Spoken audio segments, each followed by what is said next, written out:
Thank you very much, Madam Director General Zumzu, Your Excellencies, Dr. Matthews, Dr. Van Inen, ladies and gentlemen. International City of Peace and Justice is an honorary title, a title which represents The Hague's role in the global community in the years since the first peace conferences. The Hague is proud to continue this tradition and to host the OPCW here in the city in which a ban on chemical weapons had already been adopted at the peace conference in 1899. In later years too, the Netherlands campaigned for a ban on chemical weapons. In 1973, for example, at the conference of the Committee on Disarmament, the Netherlands proposed setting up a permanent organization for a chemical weapons convention. With the founding of the OPCW, almost a century after the first attempts to ban chemical weapons, we were back at the start again. Only now, luckily, the real work started.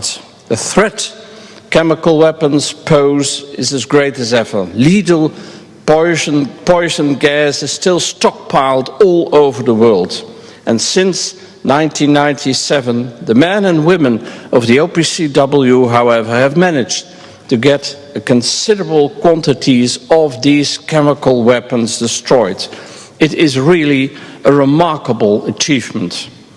And it's with good reason that the OPCW recent successes in Syria and its winning Nobel Peace Prize last year have been so well covered by the international media. The International City of Peace and Justice wholeheartedly supports the ultimate aim of the Paris Convention and of the OPCW, a world without chemical weapons. The City of The Hague is pleased to be a partner in the establishment of the annual OPCW The Hague Award.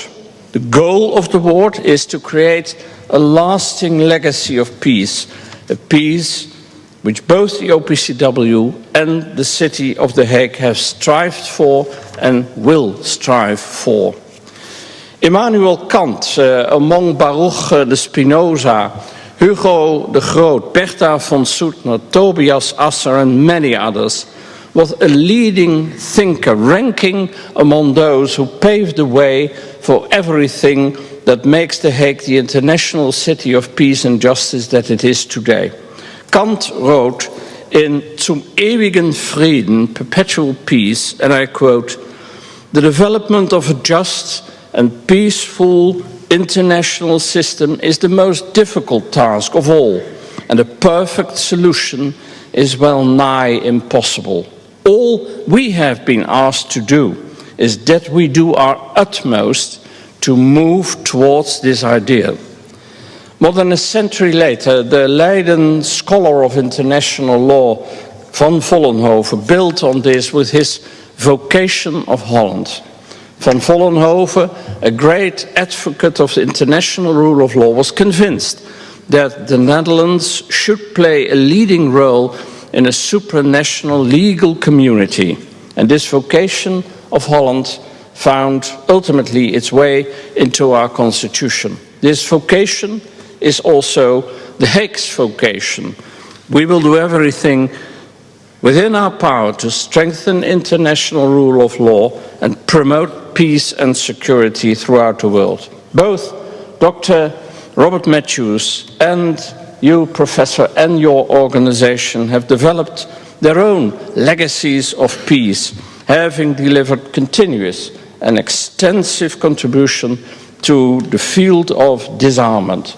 And I would like to thank you both for your extraordinary work and dedication to peace, and of your organizations and all those behind you. The Hague, the International City of Peace and Justice, considers it a great honor to have the OPCW within our walls and to have you, the first winners of the OPCW The Hague Award.